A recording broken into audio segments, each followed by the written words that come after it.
Super Mario Galaxy and its sequel are two of gaming's greatest masterpieces, undeniably so. Some of the most innovative and fantastical platformers ever created. Nintendo somehow managed to tackle a landscape as broad and infinite as space with all the charm and technical perfection they are known for, while even introducing the deepest, most heartfelt story of any mainline Mario game to date. But for as grand and expansive as the duology is, there simply isn't enough iceberg content on it. Today, I hope to fix that issue once and for all. This here is an image known as the definitive Super Mario Galaxy iceberg, which covers from head to toe Galaxy's most curious details and secrets, as well as its darkest and most disturbing mysteries. The iceberg was created by this Reddit user Digit, who is a mastermind and lended me a great deal of knowledge in solving some of the entries here. However, for as great as the iceberg is, it only covers the first Galaxy game, so I've also explained a second iceberg in this video.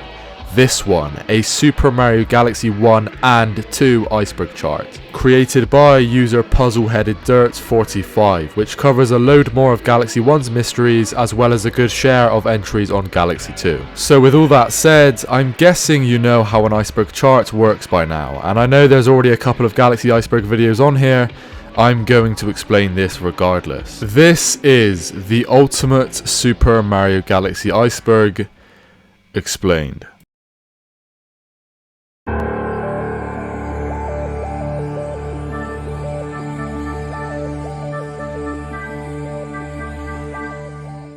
Hell Valley Sky Trees. What better way to start the iceberg than with the most infamous urban legend of the entire series? In Super Mario Galaxy 2's World 5's Shiverburn Galaxy, a player can at any point enter their first person mode and look around the level. By taking a gander around the skybox of the stage and looking up at the ridge of the large mountains that surround the galaxy at this particular point, you can see these three shadowy, ominous figures looming over the side of the canyon, which is quite out of place and creepy for what is otherwise a pretty run-of-the-mill galaxy.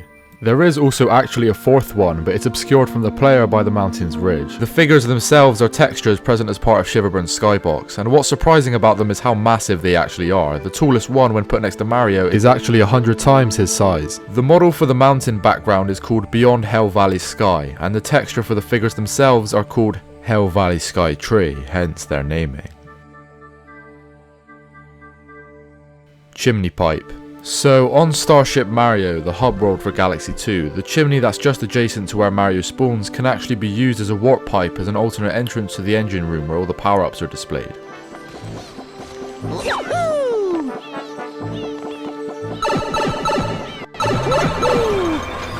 I actually do recall stumbling upon this as a child as I explored the starship, and I suppose it's a neat little thing some may not be aware of.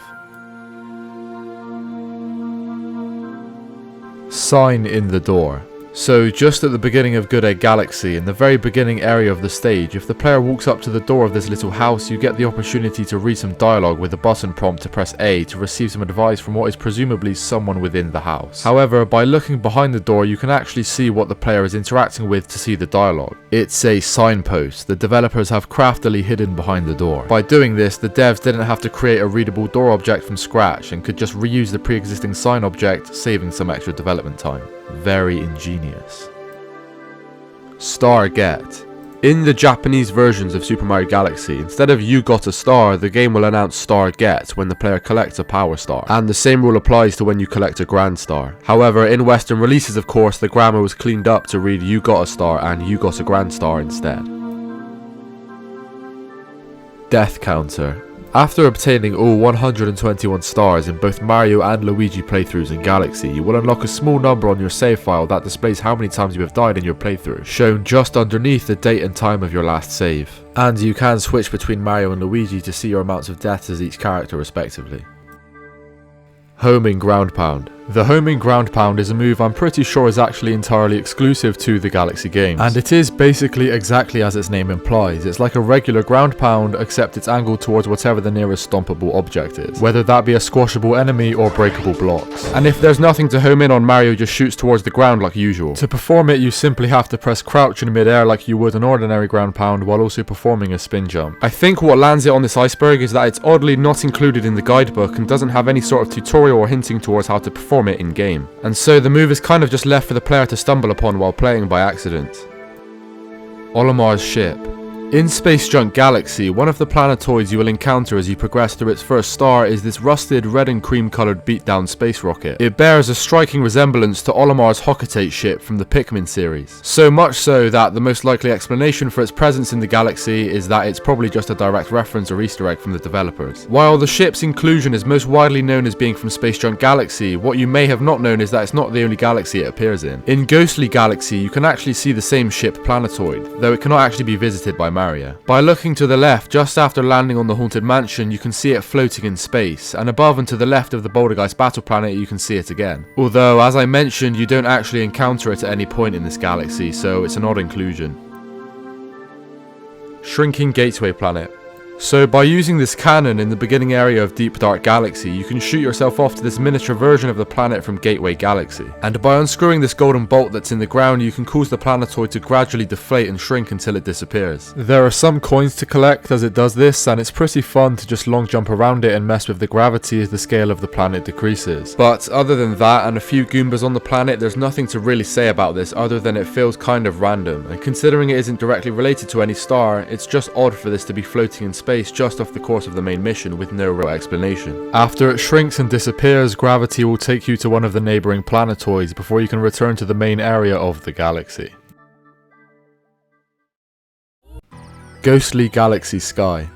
So I'm assuming this entry is referring to how just kind of creepy and unnerving the skybox is for Ghostly Galaxy. It envelops the whole galaxy in this huge swirling vortex that looks like a spooky painting of sorts. It has loads of these long ghostly looking entities with two eyes and a mouth coming out of some sort of abyss on one side of the skybox, and all culminating in a bright white and blue whirlpool of light on the other end. The skybox is one that I've seen a lot of players say unnerved them in their playthroughs, a lot more than any other in the games. And although not quite the same, the skybox for Haunty Hall's Galaxy and Galaxy 2 does feature the same ghostly apparitions with the two wide eyes and mouths as Ghostly Galaxy does, albeit not in quite as spectacular or creepy a fashion.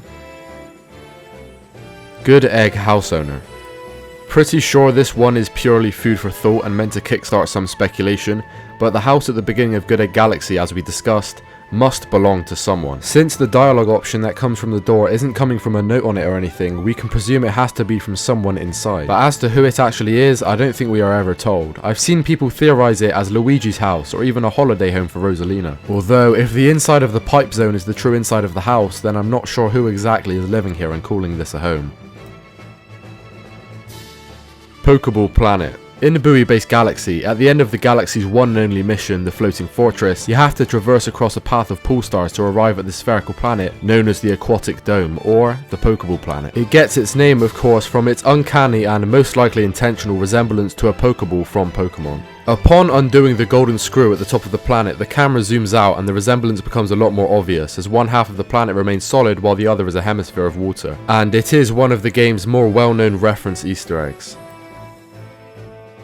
Starbits Rupee. In the beginning section of Rolling Gizmo Galaxy, if the player ignores the usual path of mounting the starball and rolling across the bridge, and instead gets on top of the bridge by backflipping or triple jumping off of it and then wall jumping, and then goes into first person view on the edge of the bridge and looks down, it is revealed there is a group of blue starbits in the shape of a rupee, the currency from the Legend of Zelda series. Another pretty neat and well hidden cross-series reference from Nintendo. You are Mr. Gay, one of the most legendary urban video game legends of all time. On the logo of the box art for Super Mario Galaxy 1, on the edges of a select few of the letters in the logo are small twinkles of light. And if you read out the letters they appear on in order, they do in fact spell out the rudimentary phrase, "You are Mr. Gay." Is it a coincidence, or is this Nintendo calling all of us gay? Well, I'll let you do the math. Grand Finale Galaxy.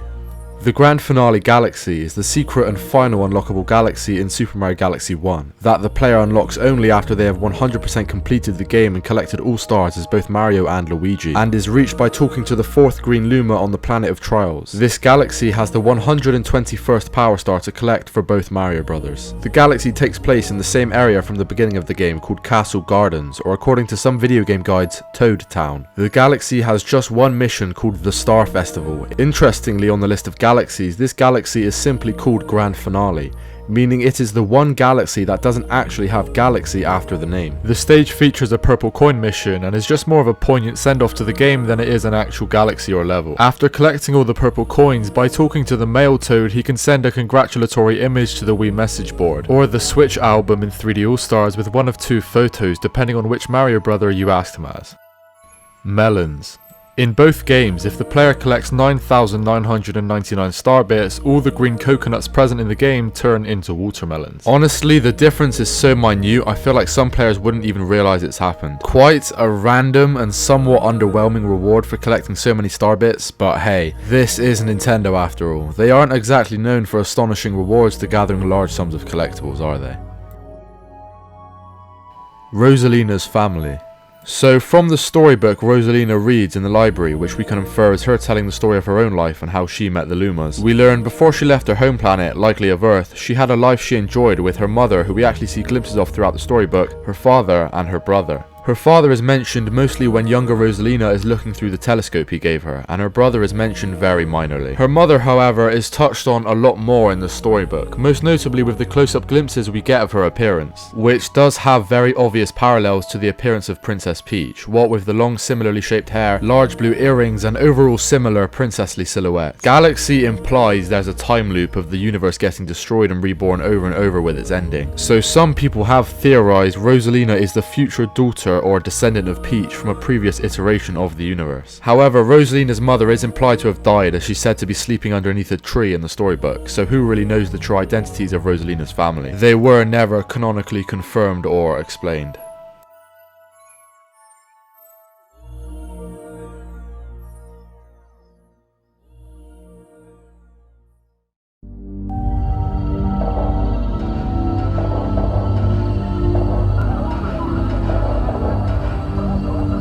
Starman Fort. So as we all played through Buoy-based Galaxy for the first time, we probably couldn't have imagined there to have been a much more epic scalable fortress galaxy in the game. But that's exactly what was at one point planned to appear in Galaxy 1. In the Prima strategy guide for Galaxy 1, the concept art for a Starman Fort can be found. From the art, the level looks like a huge castle on a hemisphere-based planet, with a lake, waterfall, plenty of platforming architecture to climb, and a darker underbelly with what looks like an early Megaleg encounter to face on the other side. Although, going from Megaleg's slightly different appearance here, this is probably based off the earlier model of him called Boss Crab, which can also be found in the files. 2 images of drawn concept art for the stage are attached, as well as a description of the galaxy's development history. All the pieces of the level are actually still present in the game's code, and people have reassembled these pieces according to the concept art to recreate the level in-game. And yeah, it's huge. The stage is a massive castle with several layers and climbable parts, which I'm sure were at one point intended to be filled with enemies, items and game elements, as well as some neighbouring planetoids in the sky around it. The pipe at the top of the castle, interestingly, is actually not a true pipe and is just a large tube to the underside of the planet, where I presume the Megaleg encounter would have taken place. And honestly, overall, as much as I do love Buoy-based Galaxy, this takes the cake for me as Galaxy's premier large hemisphere founded fortress stage. And it really is sad how a stage the development team was clearly so passionate about never got to see the light of day. Cosmic Race Head Start. So this one I actually had no clue about before this iceberg, but similarly to how you can get a speed boost before beginning a race in Mario Kart by timing your button presses to the starting countdown, when Galaxy counts you down to begin a race against the Cosmic Mario clone, if you hold the analog stick up, then press Z when the timer hits 2, and then hit A just as the race starts, Mario or Luigi will get an extra and pretty significant glowing yellow speed boost at the beginning of the race. Mario will also do a pose in preparation for the immense speed, which is quite amusing. Super Mario 128 successor. So Super Mario 128 was a GameCube tech demo Nintendo presented at Space World in the year 2000. The development project had a much longer history before, as early as 1997, as what was originally intended to be a direct sequel to Mario 64. However, its first real presentation was at Space World. The demo essentially featured 128 Marios walking around on a floating disc planet that changed terrain and shape frequently, and at one point turned into a pizza. The game went through one of Mario's more infamous development processes, until its sphere walking mechanics were eventually used, of course, for Galaxy's iconic planet-walking physics, as well as other elements of it being repurposed into games like Pikmin or Twilight Princess. Backwards momentum. So just like in Mario 64 and other games in the series, you can generate momentum to push you backwards by using your moves in the right way in Galaxy. Especially by long jumping and then moving backwards on things like the dirt trail of a mole, you can gain quite a bit of speed. But it's nothing really like the iconic Mario 64 BLJ or anything crazy. Flash Black Galaxy Windmill. So in Flash Black Galaxy in Galaxy 2, towards the end portion of the stage, as you traverse this maze walkway section, if you look past the end of it and beyond where the star is, you can see through the periodically flashing light of the stage this large, dark, ominous, and to be honest, pretty random shadow of a giant windmill. I'm sure what's landed it on this iceberg is how its presence has more or less no explanation. I may be wrong, but by looking at it, it does look like a 3D model, so I'd guess it was at one point planned to be either a part of the main star or a second mission with a different objective, since I don't know why the development team would model an entire windmill just to be a background decoration at the end of a stage which has its whole gimmick centered around barely being able to see anything half the time. E3 Beta. So the Super Mario Galaxy E3 Beta was presented in 2006, and there's quite a lot of interesting footage of it online. The demo begins in what looks like quite an average grassy overworld area on this planet, with some music notes to collect, some toads and some minor platforming sections. After this, you take a launch star to this tiny asteroid planetoid, and right off the bat it's worth noting some of the smaller differences in this version, like Mario's name being above his life count, him having 8 hit points, and how star bits were called star shards. Then Mario progresses to an earlier version of the beginning house planet of Good Day Galaxy and continues onto some pretty usual looking Galaxy level design. Some other stuff shown in the demo, like parts of Space Junk Galaxy, the Tarantox boss fight, King Caliente and Megaleg's fight and his whole stage all look to be more or less identical to their final versions. The E3 trailer for Galaxy 2 was presented in 2009, and it felt pretty similar to Galaxy 1's, in that it basically just showed things that were present in the final game but in slightly undeveloped states, like some parts of what went on to be Cloudy Court Galaxy, some parts of Spin Dig Galaxy, Puzzle Plank and Cosmic Cove, among others. And it also had a similarly grassy, unused overworld type area, this time with Yoshi, which I'm guessing was the early version of Yoshi Star Galaxy. But overall, I feel like the Galaxy 2 demo is a lot more complete when being compared to its final product than the Galaxy 1 demo, so I do find Galaxy 1's beta a little bit more interesting.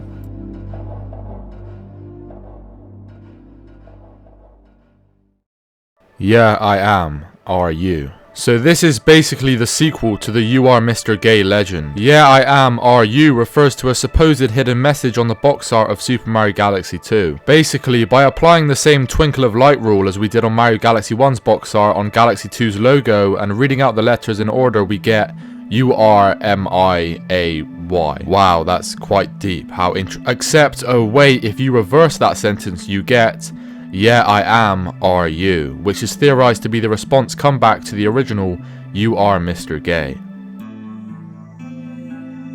Cosmic Luigi. So when playing as Luigi in the Cosmic Clone Prankster Comet missions, a Cosmic Luigi replaces Cosmic Mario in the races. Cosmic Luigi is very similar to his counterpart, with the only differences being that he long jumps a lot and takes shortcuts, making him a bit harder to beat than Cosmic Mario. However, he does show a few weaknesses in the race, like accidentally slipping into honey or taking some longer routes. Overall, he is just a harder version of Cosmic Mario.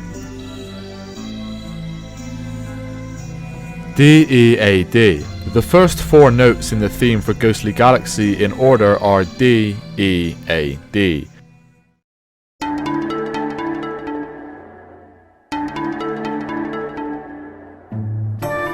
spelling out the word dead. A small musical Easter egg I can appreciate. Gold Leaf 1-up. In Gold Leaf Galaxy, at the top of the starting planet where the warp pipe and waterfall starts, if you go into first person view on the left ridge and look across to the tree near the area you spawn, a lonely old 1-up mushroom is on top of it. And although it seems near impossible to reach considering its strange placement, you actually can collect it by flying to the tree's nearest branch from different parts of the stage and then flying to the top of it from there. Split timeline. Honestly, this theory is just pure brilliance. So basically, people have theorized that the Super Mario Galaxy games are home to a split of the story's timeline between the two games. At the end of the first Mario Galaxy, Rosalina and her Lumas managed to save the universe, basically by creating a big crunch and rebuilding it from scratch. Mario and most of the characters he encountered in his quest are reborn in a freshly created Mushroom Kingdom, itself part of a grander unified galaxy. However, Super Mario Galaxy 2 cannot be a direct sequel to this, since the Star Festival happens once in 100 years, and at the Star Festival at the beginning of Mario Galaxy 2, Mario is still kicking around, not a day older. So the game is set in an alternate universe concurrent with the events of the first game to be merged into a single timeline following the events of the second game. However, you could also say that the Star Festival is simply a multi-day event, and the beginning Star Festival scene of the second game just happens within the following couple days after the end of the first game. This does make sense, although it implies that Bowser managed to stage 2 attempts at forming a galactic empire within a couple days of each other, which is hilarious and believably canon to be honest, but that's beside the point. Anyway, people went even further to connect the dots and explain how the presence of the Luigi playthrough is also canon, by saying the games are a part of a split timeline. Basically, the ending of Timeline A, which is Galaxy 1, sent Mario back in time to just before the Star Festival, which is where the continuity branched off into Timeline B, which is Galaxy 2. But in doing so, this removed Mario from Timeline A, thus preventing him from having ever defeated Bowser at the end of Galaxy 1. And so to prevent a temporal paradox, someone was sent to do it for him, Luigi, and this explains the Luigi playthrough. He was also sent back in time, but instead to a point early on in Timeline A, taking Mario's place while keeping the previous Luigi where he was, which is this theory's genius way of explaining how you can encounter Luigi as Luigi in Galaxy. And while Luigi was recollecting the Timeline A stars, Mario went on his merry way, collecting all of the Timeline B stars and encountering Luigi B and Toad Brigade B among others. And the first game's grand finale Galaxy is the result of the timeline being fused back together. I found most of that explanation on a website called TV Tropes, and it's honestly amazing and adds up pretty succinctly. Although I don't think it explains the canon of the Luigi playthrough in Galaxy 2, but I can cut it some slack to be honest. But yes, that is the split timeline theory of Super Mario Galaxy.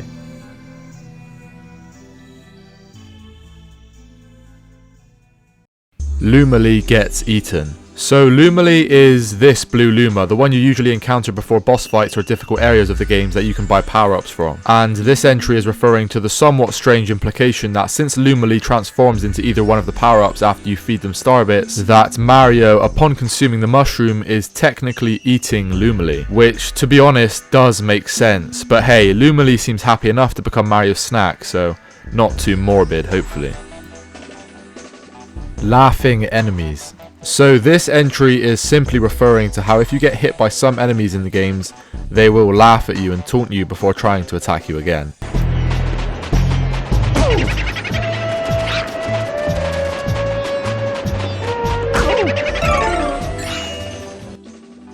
Strange Luigi Ghost. So as you may know, in Galaxy 2, during your Luigi playthrough, after completing missions, Luigi ghosts will appear at the start of them. The ghosts act sort of like staff ghosts in Mario Kart, and go ahead and travel through the level after you interact with them, leaving a trail of green arrows behind them as they reveal shortcuts, secrets, and alternate routes to the Power Star. However, there is one ghost that doesn't seem to follow this rule, and that is the one in the third hidden mission of Clockwork Ruins Galaxy in Galaxy 2. After activating the ghost, it doesn't assume the usual route to the star you'd expect, but instead it does this.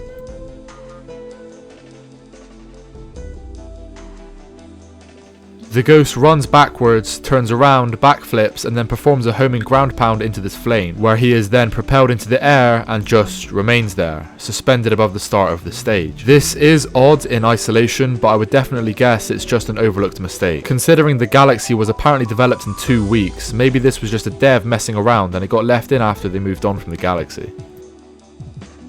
Polari. Polari is the elderly, dark brown, blue-eyed Luma who appears in Super Mario Galaxy as Rosalina's assistant, and essentially your tour guide throughout the Comet Observatory and all its domes. He is said to be one of the oldest Lumas in existence. While Polari's name is never mentioned in-game and is instead mentioned only in the instruction manual, his name may be derived from Polaris, also known as the North Star. The North Star, of course, having often been used by sailors as a guide in navigating the seas, just like how Polari advises Rosalina and guides Mario. Conversely, his appearance may be a reference to black dwarfs, which are dead stars, which I find rather poignant, as you can interpret that as Polari being the one Luma who will never transform into a star or galaxy, and is instead permanently stuck as a Luma, thus the dead star name, which would make sense considering his old age and lack of transformation. Miniature train. In the first mission of Toy Time Galaxy, just a bit after the area where you first encounter the spring mushroom, by taking a detour to the right across this conveyor belt, platforming over to this little ledge and peering into this crevice in first person view, you can see this quaint, tiny little toy train. Why is it here? I have no clue, but there's nothing really ominous about it, so I guess this was just a developer having some fun. The top men helped kidnap Peach. So this one is talking about how the UFO we see in the intro cutscene for Galaxy, the one that helps Bowser to abduct Princess Peach by taking the castle, bears an uncanny resemblance to the planetoids associated to the Top Men tribe and characters in the galaxies they appear in. Most obviously, the planet you actually fight Top Man on is shaped sort of like the UFO, but with stairs and an arena on top, of course. But more similarly is this UFO planet you encounter at the very beginning of the mission Revenge of the Top Man tribe in Dreadnought Galaxy, which has similar windows and shape, and is what leads to some theorizing the Top Men were responsible for controlling the UFO that helped kidnap Peach. Canopy. So this is Canopy, an unused enemy found in the files of Galaxy. Obviously it never appeared in game, and by the look of its model didn't get too far into development. Despite looking similar to Toad, it will attack Mario and hurt him on contact. Eerily, there is an error in the texture mapping, resulting in Canopy having a second face under his chin. My guess is Canopy was supposed to be a sort of mimic type enemy, appearing like a Toad until you get close enough where it unveils its true uncanny appearance before launching its attack. But all that remains of Canopy in the files is this crude model, which does make it quite unsettling. Honey Hive Sleeping Bee. This is referring to an Easter egg that can be found in the later missions of Honey Hive Galaxy. On top of this tree that Luigi clings to in the earlier missions, you can find a bee sleeping on its leaves. You can't actually stand on top of the tree though, so it's hard to read the bee's dialogue, which is, "My tummy is rumbling." Me too, Honey Hive Sleeping Bee. Me too. The boards. The boards in the Super Mario Galaxy games are the 4 sentient signposts capable of speech that you encounter at several points throughout the game. In Super Mario Galaxy 1, they exclaim "Hey" at Mario before telling him how to perform a particular move each time he meets them. Some boards appear in multiple locations, but how exactly they move when they are literal signposts is beyond explanation. The names of all 4 are puns on the word billboard. There's Jillboard, there's Billboard, there's Gilboard, and finally the GOAT, Philboard. Billboard also appears in Super Mario Galaxy 2 with the same role he had in the first game.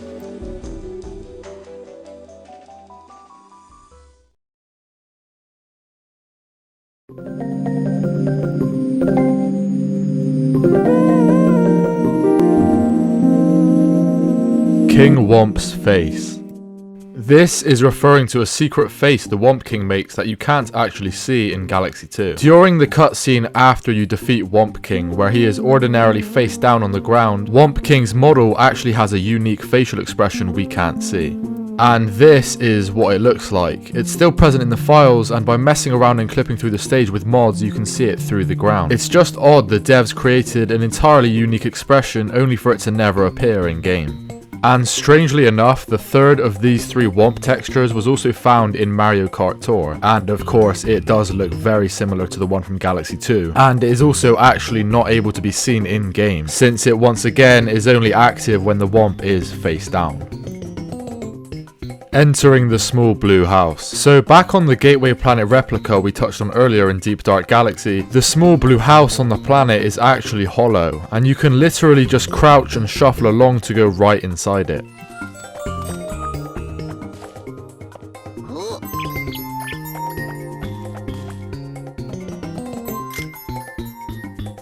People are calling this a glitch, but it just looks like a logical exploit of the house's model to me. Mario doesn't clip inside it or anything intentional, I don't think. He literally just slips right inside a hole in the door. Then again, I'm no expert on entering small blue houses, so maybe this should be considered a glitch.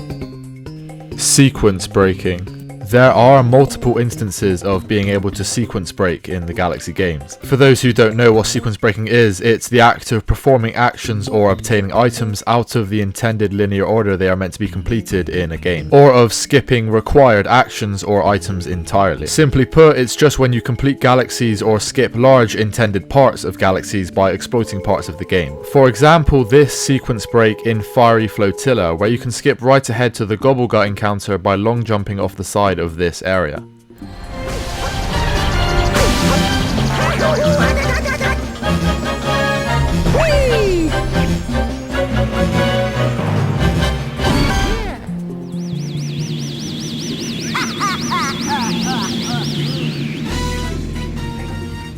Or this sequence break, which I'll speed up for brevity's sake, that essentially allows you to cheese your way to the star in the B Mario Takes Flight mission as Luigi.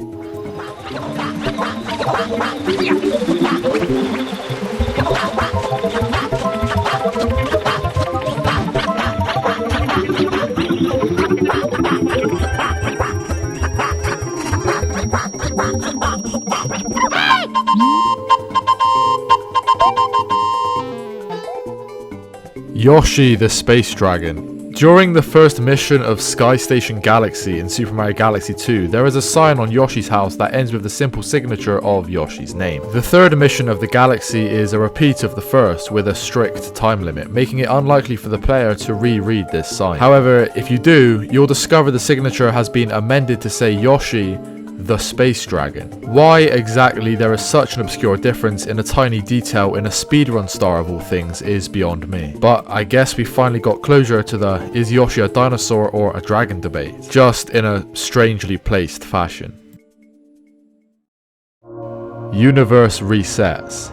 During the ending of Super Mario Galaxy 1, Mario defeats Bowser and frees Peach, but one of the Galaxy's planets collapses on itself, becoming a supermassive black hole that begins consuming the entire universe. The Lumas sacrifice themselves and jump into the black hole to destroy it, causing the black hole to collapse into a singularity, and the universe is recreated entirely as the singularity explodes in a huge supernova and basically induces another big bang. Rosalina appears to Mario, revealing that dying stars are later reborn as new stars. When the universe is recreated, Mario wakes up in the Mushroom Kingdom, which was recreated in the supernova alongside Peach and Bowser, and he celebrates the new galaxy that has been created. As we zoom out to different planets from across the game's galaxies being present above the Mushroom Kingdom, essentially implying the universe has been reset to a slightly different version of its prior self.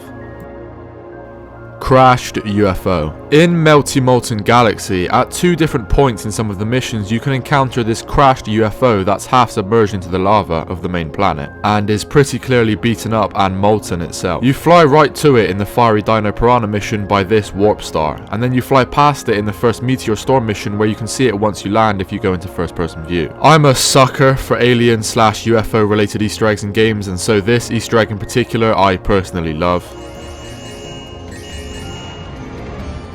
There is also this upside down UFO looking thing you walk across in Melty Molten Galaxy, but I feel like this is just more of a nondescript metal platform than a crashed UFO. Comet Tico.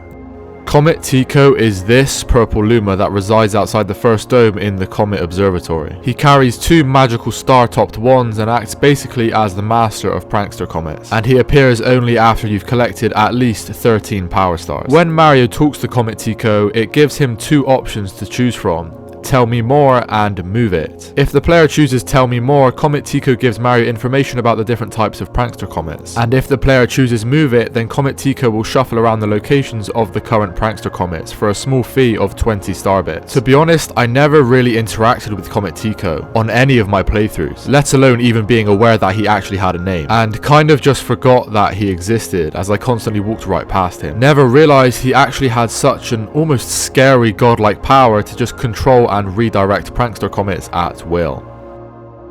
1991 fan letter. In a 1991 issue of Nintendo's old magazine Nintendo Power, a kid by the name Jimmy Peterford wrote in this fan letter, mystically predicting the release of Super Mario Galaxy 16 years before it happened. The letter went like this.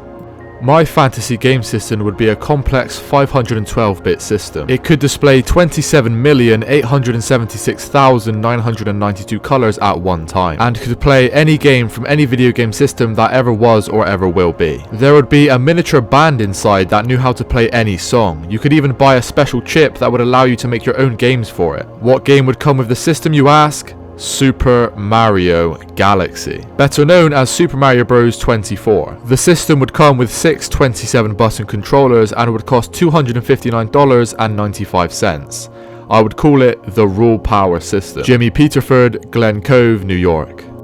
Peterford's prediction of Mario Galaxy, literally down to the exact title, is a pretty wild coincidence. But granted, it came bundled with about 10 other ideas that never happened. I think it's safe to say Peterford was no prophet and just made an extremely lucky guess.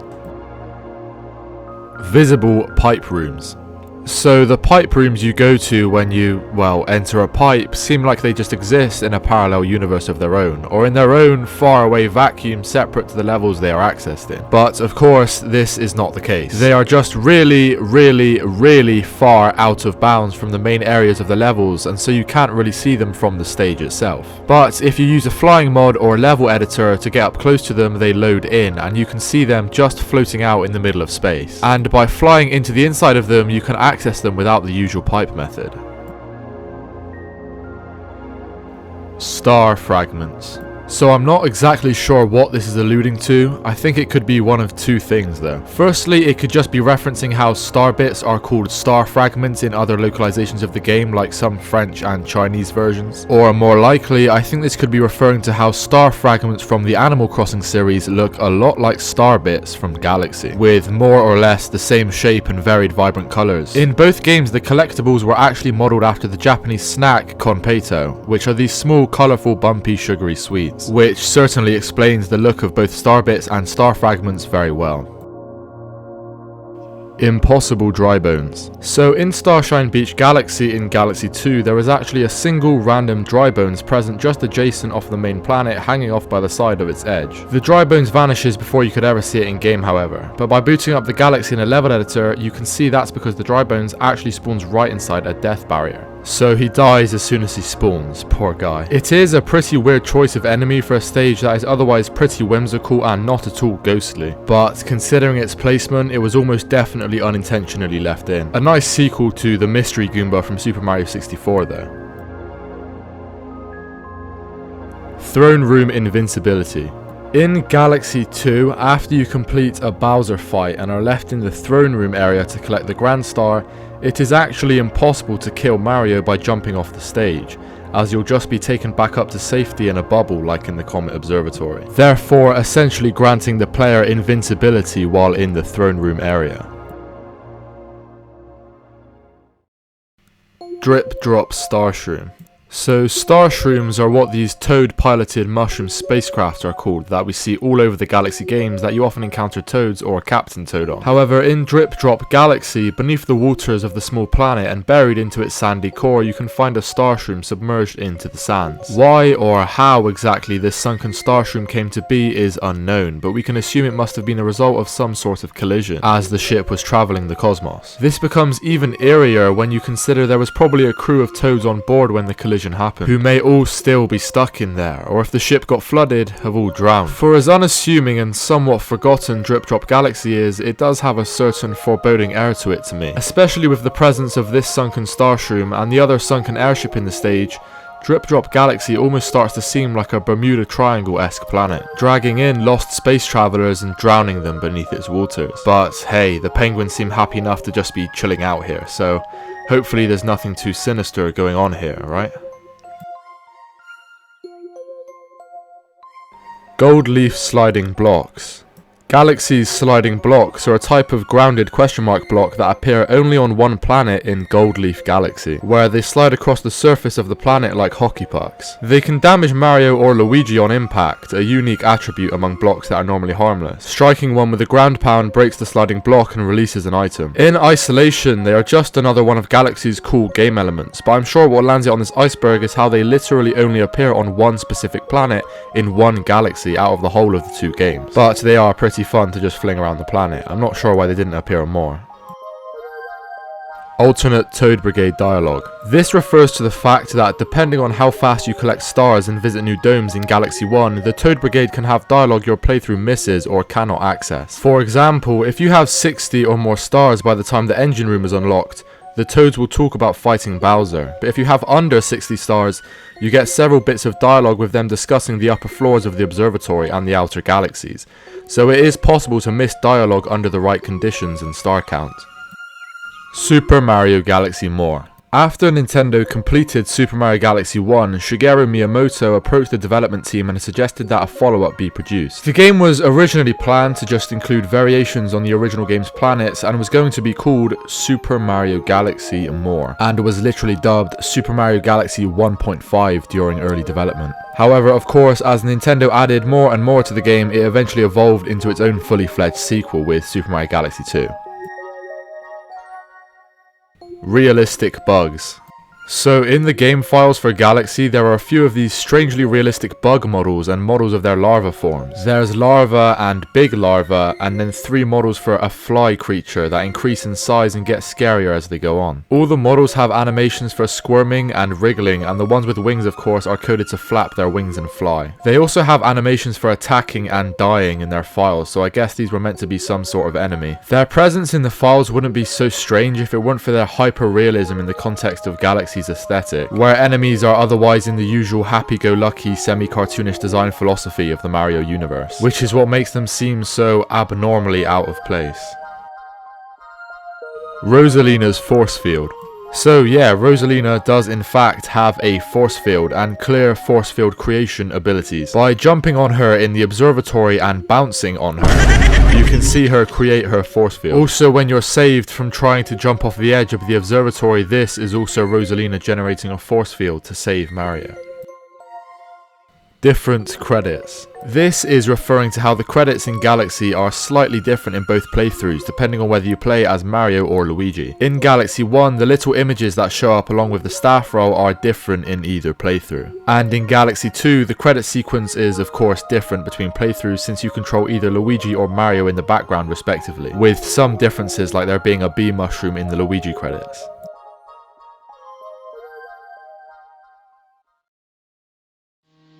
Lonely atmosphere.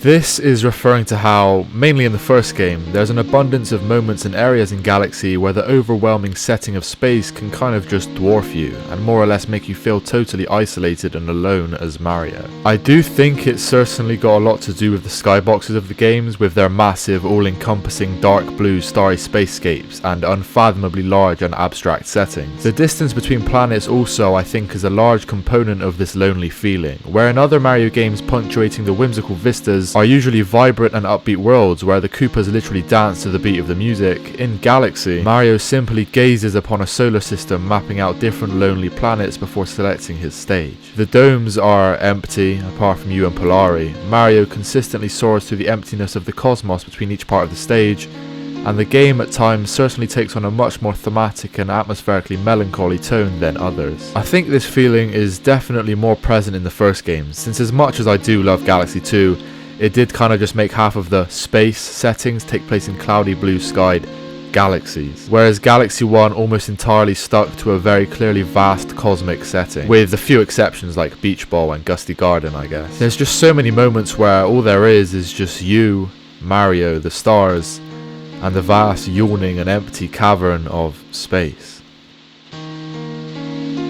For a full and excellent breakdown of this idea, I'd love to recommend this video, The Quiet Sadness of Mario Galaxy by Jacob Geller. He did a better job with this idea than I ever could have within the time constraints of an iceberg entry, so please check that one out after this video, it is great.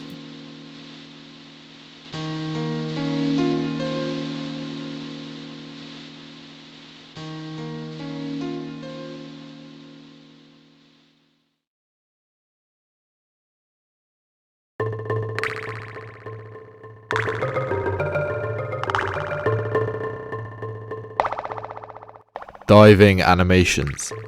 By jumping off of ledges in the games that are narrow and high enough, you can trigger this diving animation to occur as you enter the water. Just approach any ledge where Mario will look down on its edge and then backflip off of it to trigger it. It's doable as either Mario or Luigi. And this was actually a pleasant surprise to find out about while researching this iceberg, because I had no clue these were even in the games. Poolstar Path Humanoid. In the first mission of Space Junk Galaxy, Poolstar Path, the final area is filled with these platforms that only assemble a path when Mario approaches their intended position, and fly away once Mario is no longer close enough. This results in the entire path never being visible at once. However, if a model viewer is used to view the assembled path and you look at it from the back, it is revealed to be shaped very roughly like a humanoid, with the Power Star platform being the head. I'm not sure if this is intentional just because of the weird deformed shape of the figure's right leg, but it very well could be, and it is a pretty cool sight regardless.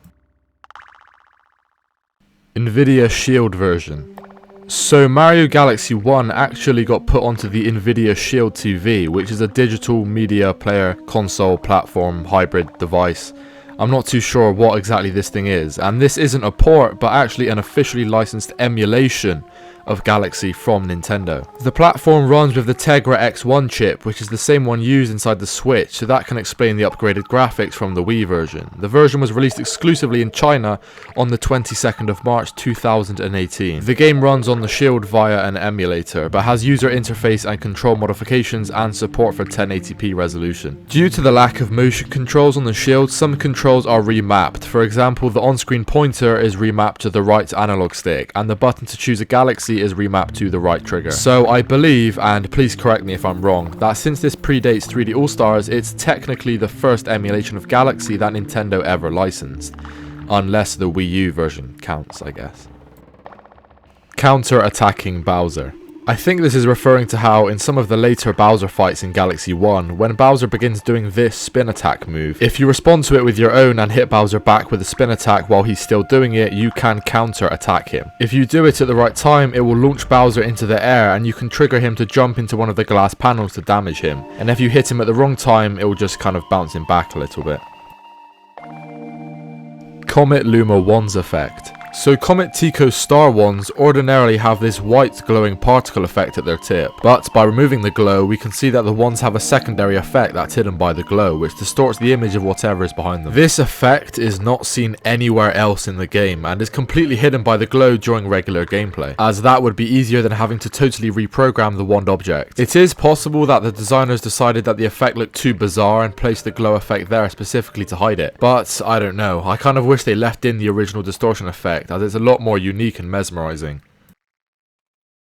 The first Luma is the Comet Observatory. So in Rosalina's storybook, we are shown the original white Luma she travels with eventually transforms itself into the comet on which Rosalina builds the observatory to give all the other Lumas and herself a home. And I mean, that's pretty much as far as I would have gone with this entry myself, but Digit also gave me an expansion on the idea with this concept, which I'll read out now. The story of Mario Galaxy revolves around cycles and the universe looping and repeating. The first Luma Rosalina meets looks identical to the one Mario teams up with, and the Luma was looking for his mama when he found Rosalina as a child years ago. Given the cycle of the universe repeats, it could be inferred this is some kind of time loop. The White's Luma knows Rosalina as his mother, becomes the Comet Observatory, the universe resets, so the White Luma is back to normal / reborn / a copy of him now exists, and he wants to re-find Rosalina, so he meets young Rosalina and asks her to help him find her mama, leading to the two travelling together and eventually closing the loop with the White Luma becoming the comet for her again. Once again, the brilliant mind and grasp of Galaxy of Digit has shone bright, so thanks for that extra expansion on the idea of the entry. They did also say the idea was a bit confusing as it involved more time travel shenanigans, and Nintendo probably didn't intend for such a deep reading into the game's lore anyway. But hey, the entries on this thing might as well explain it. Beta songs. As is par for the course for basically all video games, there are going to be songs and audio elements that went unused in the final project. While this entry could really be talking about any old unused song from Galaxy 1 and 2, I think it could be more specifically talking about these three tracks, literally called Beta Song 1, Beta Song 2 and Beta Song 3, all of which are for Galaxy 2. I'll play a snippet of each one now.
Deactivated Megaleg. This is referring to a cool thing you can do in Bowser Jr.'s robot reactor. The usual route to access Megaleg's boss encounter is of course by freeing this warp star from its glass cage and then using it to fly over to Megaleg's moon. However, by performing a triple jump in such a way as Luigi that the landing before the third and highest jump is directly on top of the glass dome and then spinning at the peak of your jump's altitude, you can, with some trial and error, be pulled into the gravitational pull of Megaleg's moon, where you will land on the planet and no cutscene will trigger. And since there was no Bowser Jr. cutscene to act as a prompt for Megaleg's encounter to begin, Megaleg won't actually activate and start moving around and shooting bullet bills at you. He just remains dormant and motionless. You can still climb Megaleg like usual, but the gears on his legs and bullet bill cannons, like I said, aren't functioning. His lights are still on though, which is pretty eerie. Honestly, somewhat strange, but actually quite intriguing, seeing what is otherwise such a large mechanical behemoth just standing here as still as a statue.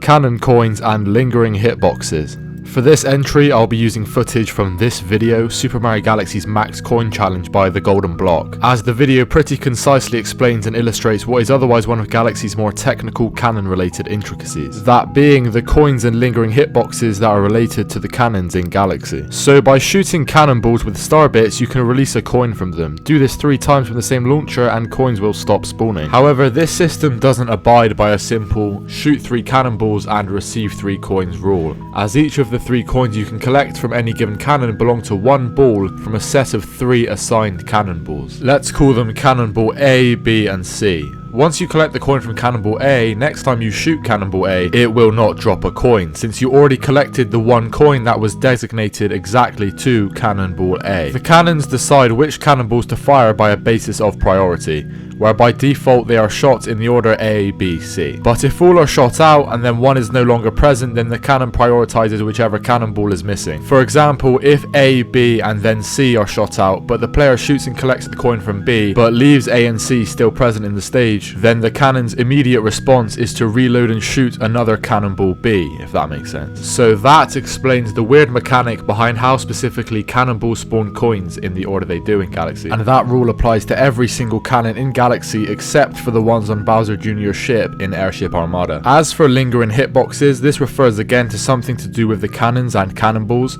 but as the name implies, it's talking about how the hitbox along the path the cannonball takes actually lingers for 1 frame shortly after the cannonball is destroyed. After exploding a cannonball, the next cannonball the cannon shoots actually has its entire hitbox, as in the hitbox residing along the entirety of the path it takes, active for the first frame it appears in-game, which can lead to some ordinarily unexplainable damage to Mario if you get caught in its firing line. Once again, that's a bit of a tough subject to grasp, and I'm not sure I did the best job explaining something so technical, so for a more knowledgeable explanation on this exact topic, head over to that Golden Block video.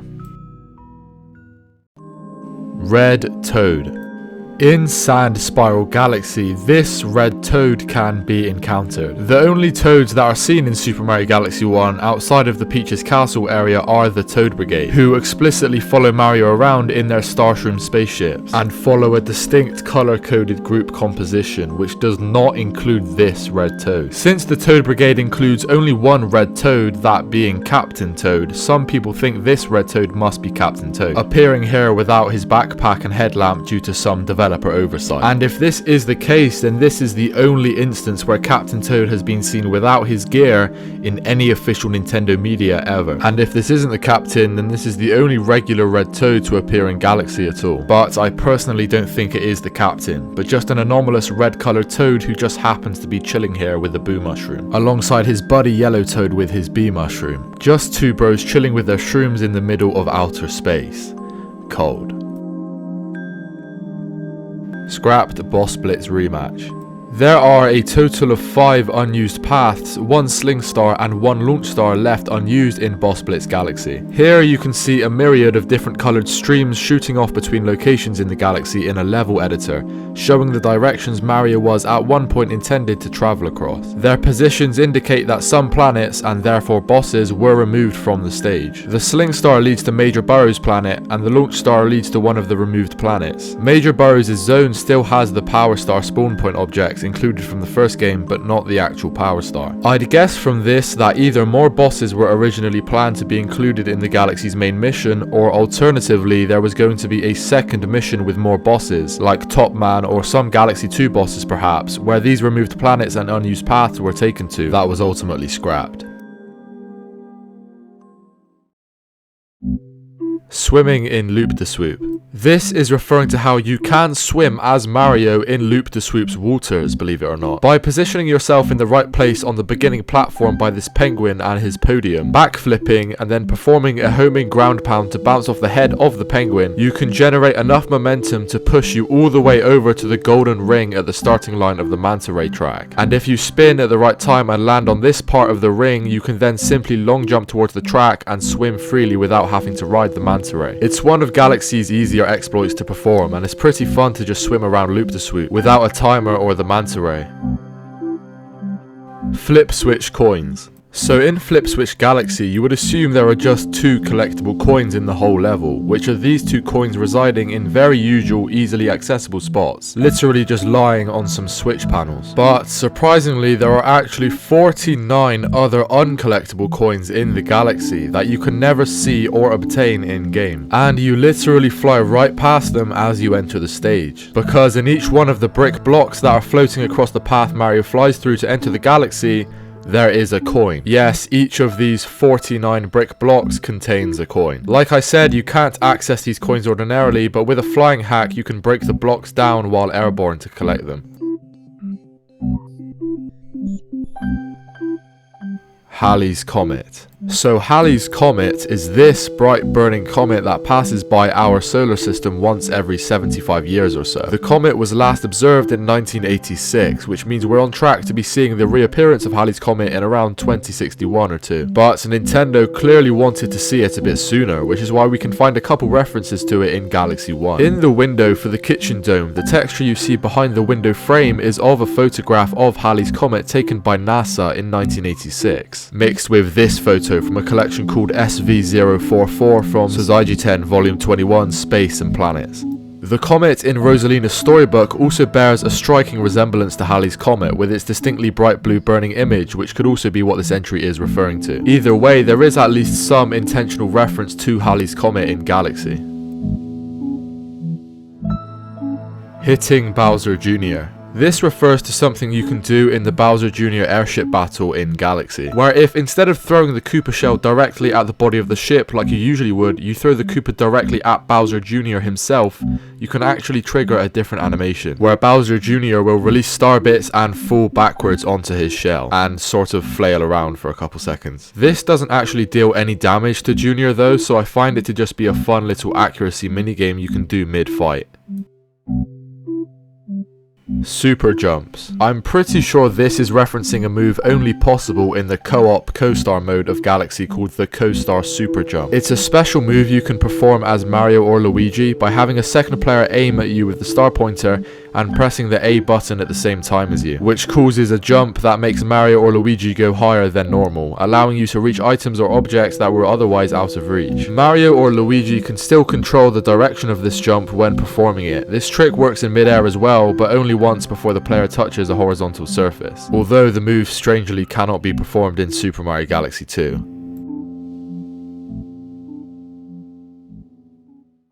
Toads collect coins. This is referring to how, under the right conditions, if toads collide with coins, they can indeed collect them. The easiest instance of this is in Space Junk Galaxy, before the Tarantox boss fight when this purple toad is stuck to the sling pod. The game makes you sling him through the coins between planets, and you'll notice the toad does literally collect them. And the same can be said for the green toad in the Tarantox boss planet. What exactly a toad is going to spend coins on in outer space, I'd honestly love to know.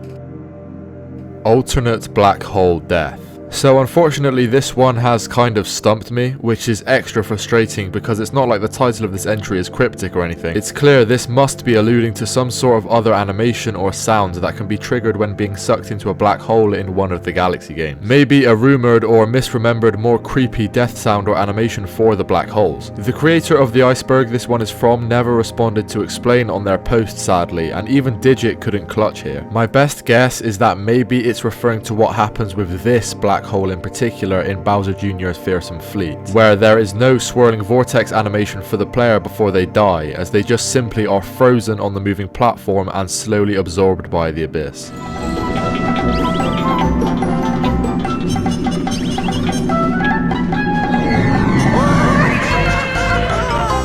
Which is just as, if not more, disturbing than the already weirdly unnerving black hole death visuals. But yeah, for the minute, that's my best shot. If you have any clue about this, please let me know in the comments. Rosalina's father. So Rosalina's father is a figure sparingly touched on in Galaxy. We get some infrequent description of him in Rosalina's storybook, and that's pretty much it, which at a surface level glance doesn't really give much leeway for a true thesis on the man's identity. However, this entry is on here for a reason, and thesis is on the man's identity do exist. There's a detail in the French version of Mario Galaxy's storybook that isn't in any other version, and it's in one of the last pages of the final chapter, where ordinarily the end of its text reads, "But it would be nice to return home once every 100 years and nap in my favourite sleeping nook." In the French version, it reads, translated to English, the following: "I would like, once every 100 years, to return to my blue planet and doze on the knees of my father, stroking the mustache that was his pride." So, that's confirmation Rosalina's father was Mustache, which, as you've already probably realised, leaves a lot more room for speculation as to how some familiar characters could be Rosalina's father. The main take I've seen from people online, Luigi is Rosalina's father. People citing other little details like Luigi being left-handed like Rosalina, him having attached earlobes and blue eyes like Rosalina, him being a lot more slender than Mario. A couple minor inclusions to the game's story buried away into Rosalina's storybook, like Rosalina's brother in this page, where she is depicted to be playing with him and he is wearing a green hat, which you could suppose was passed down or borrowed from a fatherly figure in Luigi. The telescope Rosalina's father owned also looks more or less identical to this telescope in the mansion Luigi inherits in Luigi's Mansion. And since Peach and Rosalina were originally planned to be canonically related until Miyamoto cancelled the idea before Galaxy's launch, a particular group of game theorists have speculated that the idea of Peach and Luigi being the parents of Rosalina was cut from the final game as a cover-up in an attempt to not ruin the public view of Mario and Peach as one of gaming's most iconic couples, as that would have been entirely uprooted by Peach and Luigi having a daughter. Now, as you may or may not know, a lot of that theory was lifted from the iconic video from game theorizing sensation Matthew Patrick over on his channel, The Game Theorist, with this now 9-year-old video, Game Theory Rosalina Unmasked Part 2. And I mean, is this theory valid enough to be canon? Is this just a lot of theory crafting stardust in the wind? I don't really know. I mean, the points do add up, but as Miyamoto did axe the relationship between Peach and Rosalina, we will likely never see any real consolidation on the identity of Rosalina's father.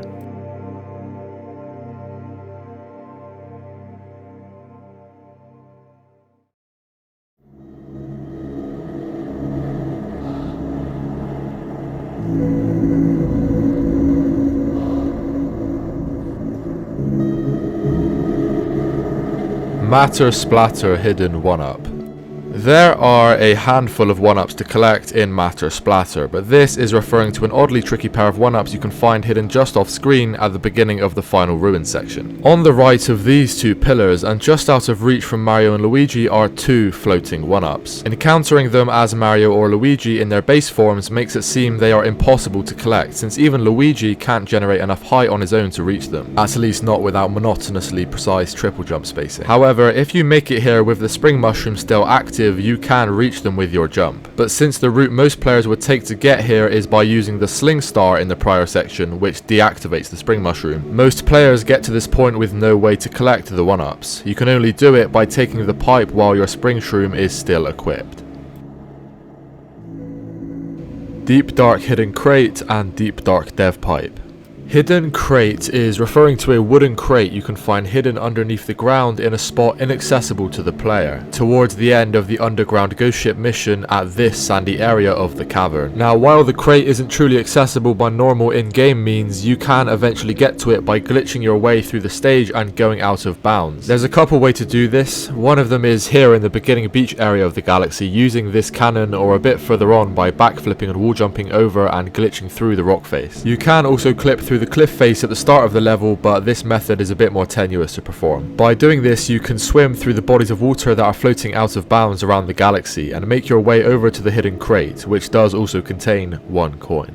Now, Deep Dark Dev Pipe is referring to another out-of-bounds secret you can find in the mission Plundering the Purple Coin. This mission is usually restricted entirely to the confines of the ghost ship cavern area. However, by using a trick called the shore launch, by exploiting the water physics with this floating platform and launching yourself high into the air, and then using a co-star mid-air jump at the apex of the jump's height, you can actually escape the cave area and travel over to the beginning beach area that's otherwise completely inaccessible during this mission. Now, this is also technically possible with hacks, but the co-star method is the only way to do this regularly. And on the beach this time around, you can find this pipe, which will take you straight to the Boo in a Box area. And this is the pipe that's come to be known as the Deep Dark Galaxy Developer Pipe, as it's theorized to have been only for dev use at some point in the mission's development. But I think this pipe may have been meant for use by the player at one point, but was scrapped, since by talking to Captain Toad here, you'll find he actually does have a special piece of dialogue relating to purple coins, which he wouldn't need unless the player was at one point planned to be in this beach area during the purple coin mission, since it reads differently to the one he usually has in this mission, which also makes me think the pipe to the Boo box would have just been for the convenience of accessing purple coins the devs may have planned to put in the Boo box area. Some of the toads do have functioning dialogue, while others just have empty blank dialogue boxes if you talk to them, so it's clear this idea was abandoned before its completion. And honestly, it's sort of uncanny exploring the abandoned state of Deep Dark Galaxy here, where things like the unused toad interactions,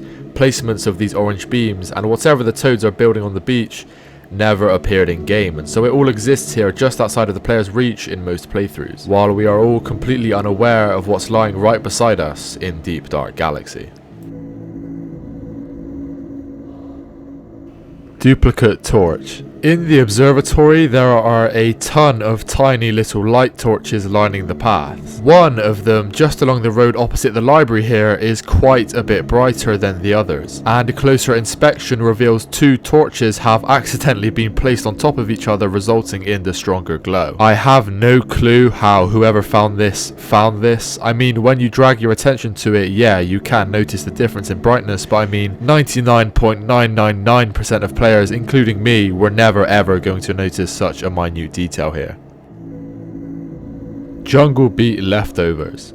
Many models from earlier Wii game Donkey Kong Jungle Beat can be found with their associated animations and files in the game's model folder. Both Jungle Beat and Galaxy were developed by the same branch of Nintendo EAD, and some of the models had their file names changed, indicating that the developers possibly intended to use them in some way, as they did with the other game elements from Jungle Beat, such as the Banandalions, which went on to be reused as the giant dandelion plants we used throughout Galaxy to swing over to different areas known as creepers in Galaxy, with a consistently lavender color scheme, as opposed to the different colors from Jungle Beat. The devs used special shaders on the original orange model to create this effect. I'm showing some of the models that were shared between games now, and some of these certainly could have fitted right at home in Galaxy, but others needed to stay in Donkey Kong. Lily pad flying. So the lily pads in Honey Hive Galaxy actually have a pretty bizarre trait you can exploit. By crouching at the edge of the lily pad and performing a spin kick, you can ever so slightly raise the altitude the lily pad is sitting at. By spamming this move over and over, you can, with a great deal of patience, raise the lily pad so far up into the air you are essentially flying on them. However, by raising them too high, I'm pretty sure the collision of the lily pad can be compromised and you'll just clip right through it. So it's a neat glitchy trick you can do, but I can't see much application for this. Manual flying to Hungry Luma Galaxies.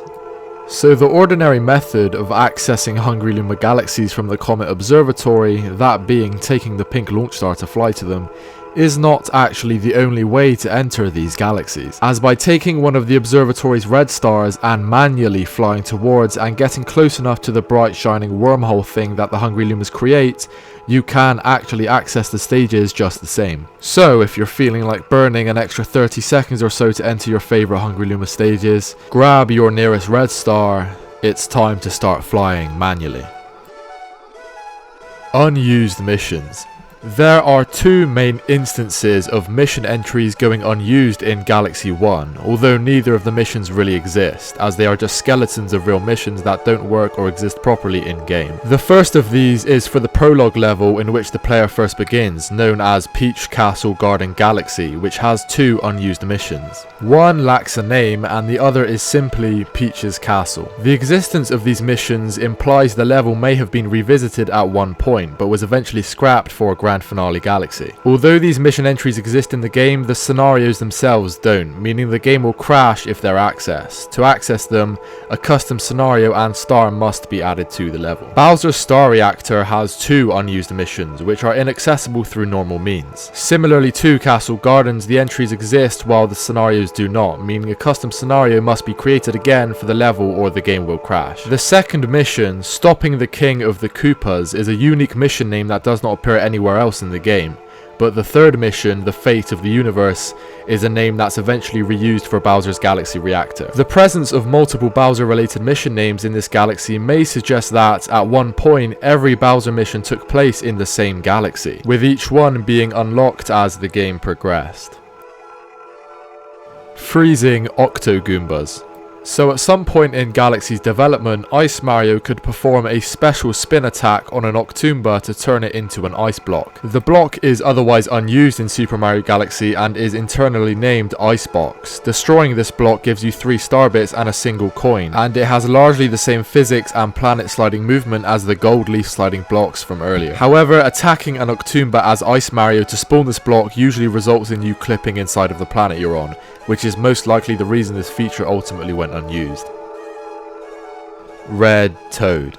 So what I said about Red Toad only appearing in Sand Spiral Galaxy earlier is actually false. Yeah, another anomalous Red Toad appears at the very end of Sweet Sweet Galaxy. This time actually on a Starshroom to the accompanying music of Captain Toad, who is also not wearing any gear. This one, I think for obvious reasons, makes a much more compelling case for just being an unequipped Captain Toad, but just had to slide this correction in somewhere.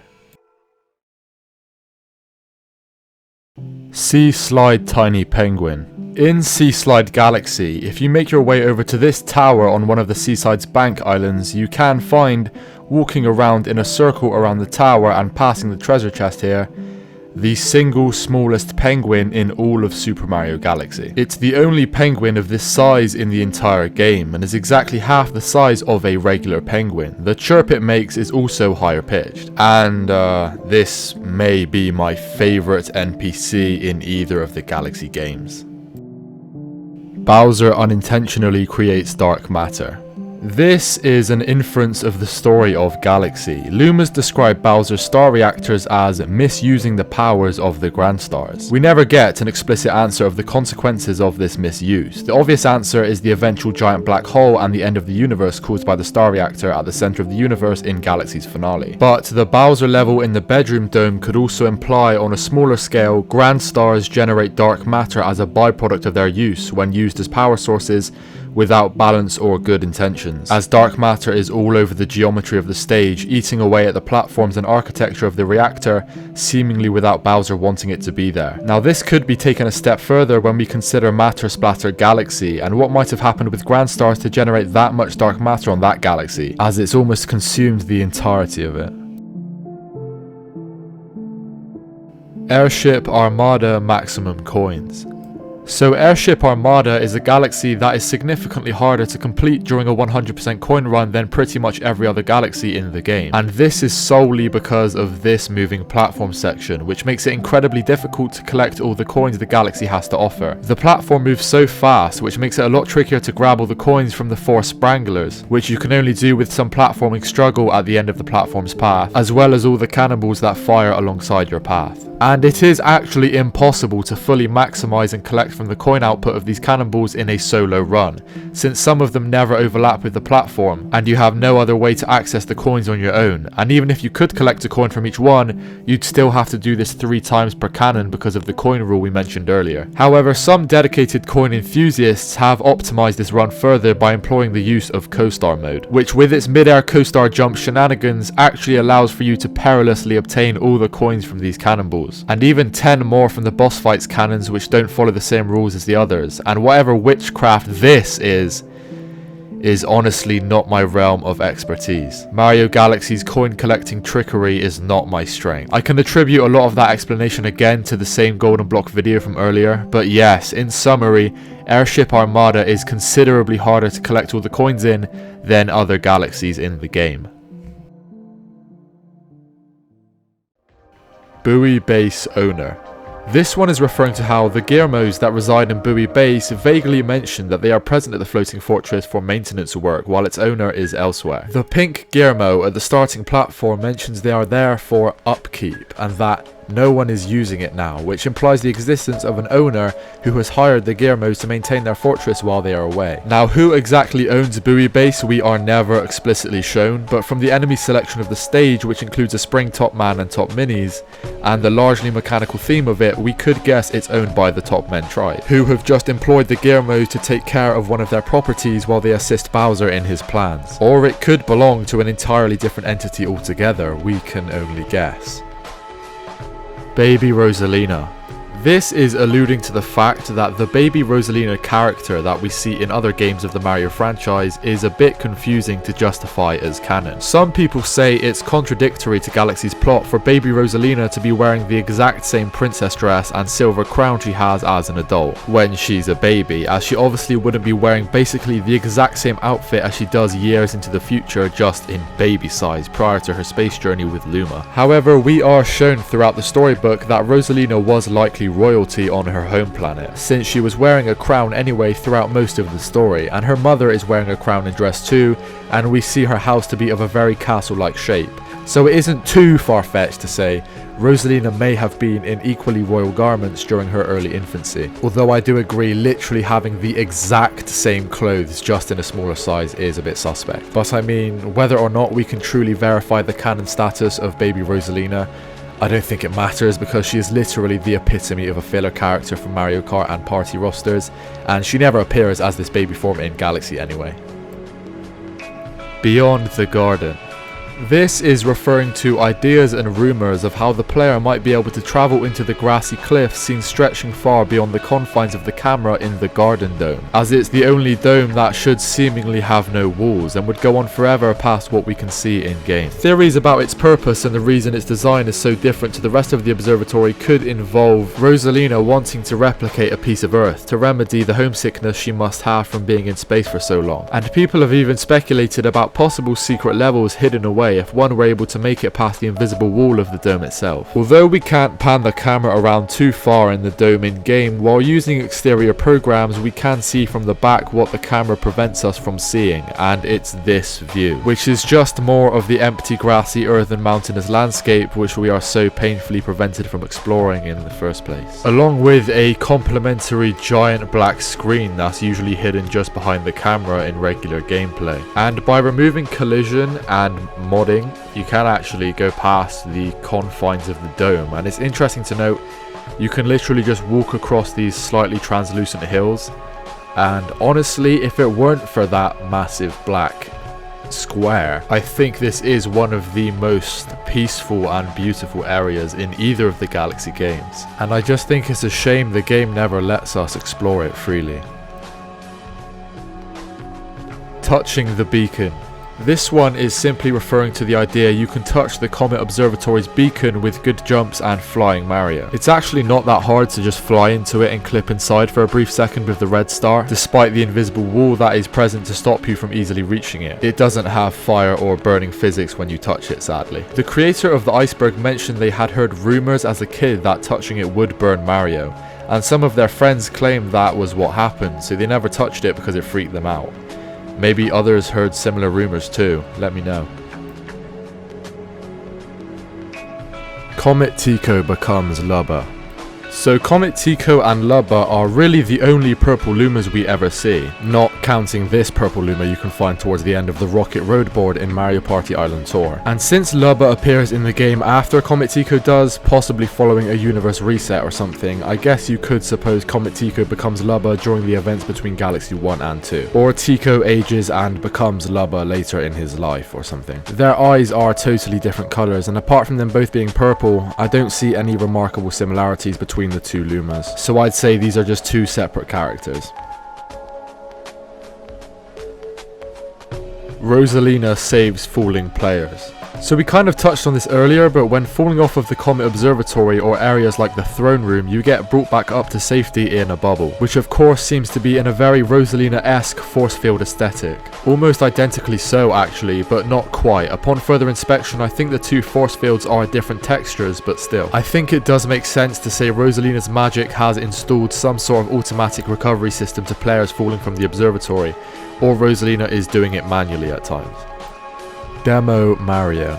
There is an unused Mario model in the files for Super Mario Galaxy called Demo Mario. The word demo is usually associated with cutscenes in the Galaxy game, so we could assume this model was used for cutscenes during development. This model is also packaged with two unused animations, but more interestingly is that Demo Mario has a set of two alternate power-up suits we don't see in the final game. One appears to be an early design for the Ice Flower suit with a cold color scheme that would make sense for this, while the other is unlike any of the final power-up suits in the game, with a brown hat and overalls and green clothes. It may simply be yet another early Ice Mario model, but it could very well be a design plan for a different power-up we either never saw in game or see in a very different state. Lava Spire Lava Pools. This is referring to how during the end portion of the sinking lava spire in Melty Molten Galaxy, when the lava around the spire is rising up, you aren't really in as much danger as you seem to be. This is because at this particular point at the spire, before you ground pound this rock slab to lower part of the spire to wall jump across, the lava actually just stops rising, and it does this until you have triggered the wall jump part to lower down. So you actually just kind of get to pause and rest before continuing the climb. Then once you've completed the section, the lava speeds up to chase you again before leveling out to its usual rising pace. It's something I bet most players would never encounter, considering there's no hint towards this happening, and you would usually just be rushing up the spire as fast as possible, not waiting around to catch your breath.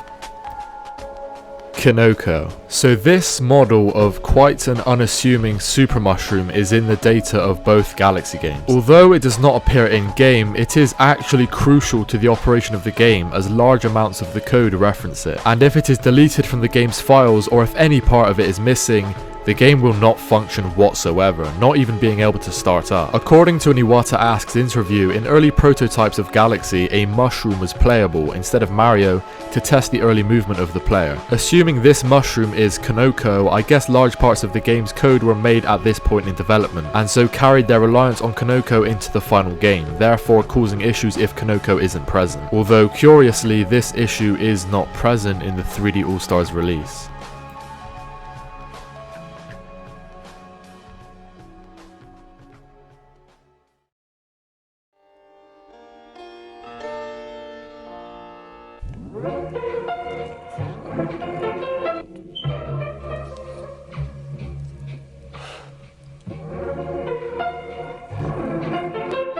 Boneyard of Mario's Skeletons.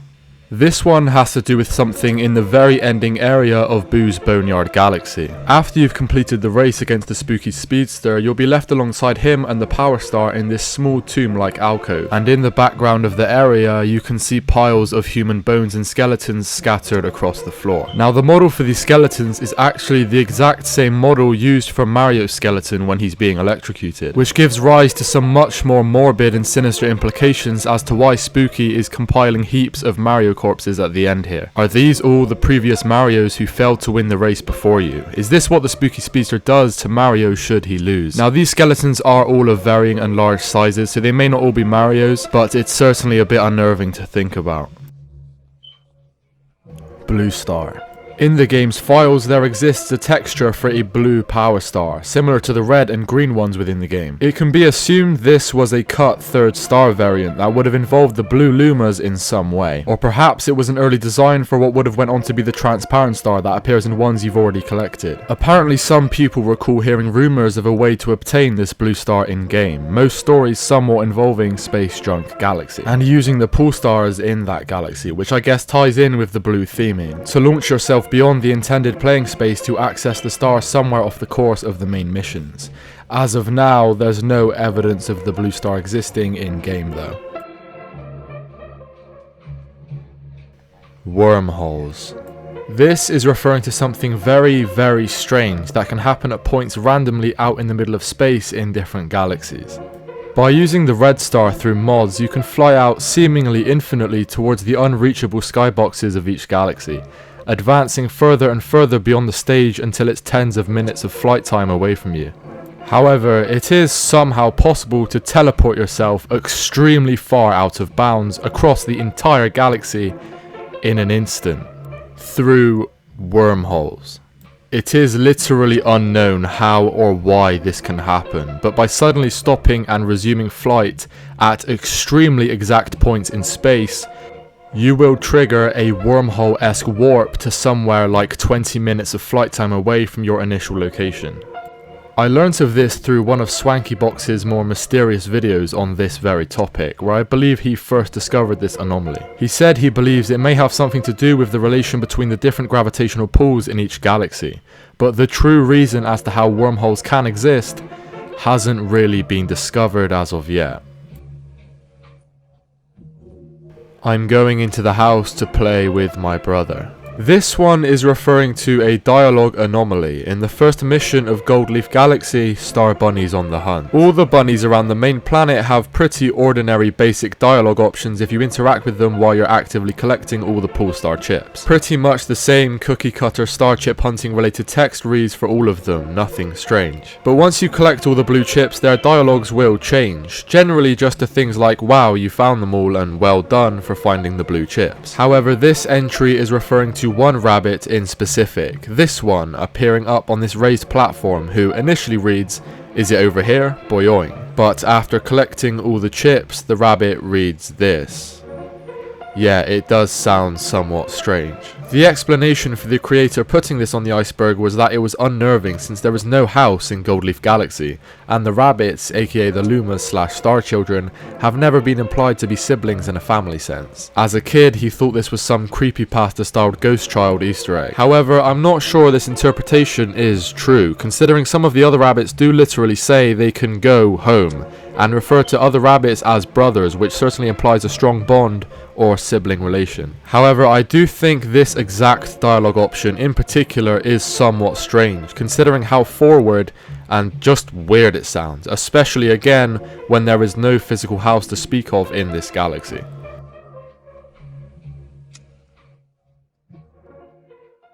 Space Junk Galaxy Cosmic Race.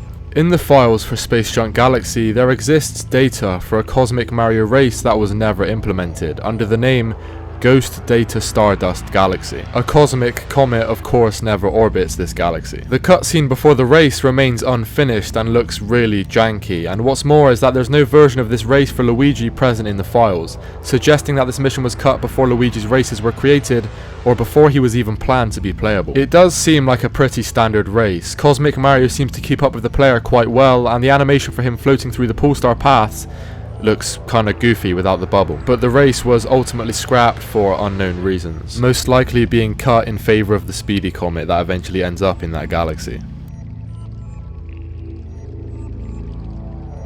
Hell Prominence. Hell Prominence is the name of Melty Molten Galaxy in Japan. Because of that, the music for the stage is also titled Hell Prominence, similar to how Shiverburn is called Hell Valley in Japan. For some reason, within the game there exists many camera angles set from Melty Molten Galaxy that are never used, all also named Hell Prominence. 6 of them set for a mischievous rabbit, despite rabbits never appearing in the galaxy. The camera angles include views from below on the lava of the main planetoid, as well as several that stick to Mario very close from the front.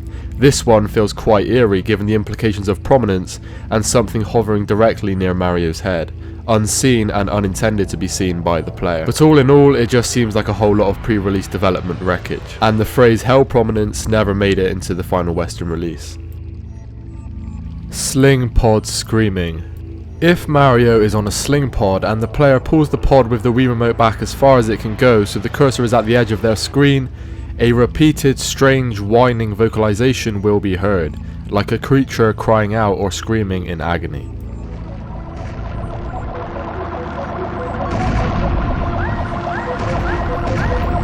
From a mechanical standpoint, this is obviously just a way to tell the player the sling pod is pulled back as far as possible. But to a kid, playing this sound could definitely come off as somewhat off-putting to listen to. It seems the sling pods could possess some level of sentience, or it's something else making these noises entirely. Maybe the pods are nests for baby spranglers or Tarantok spawn, which would make sense considering their appearance in space junk, and we are making the babies inside suffer by contorting their pod so far out of place. Eyes in the sand.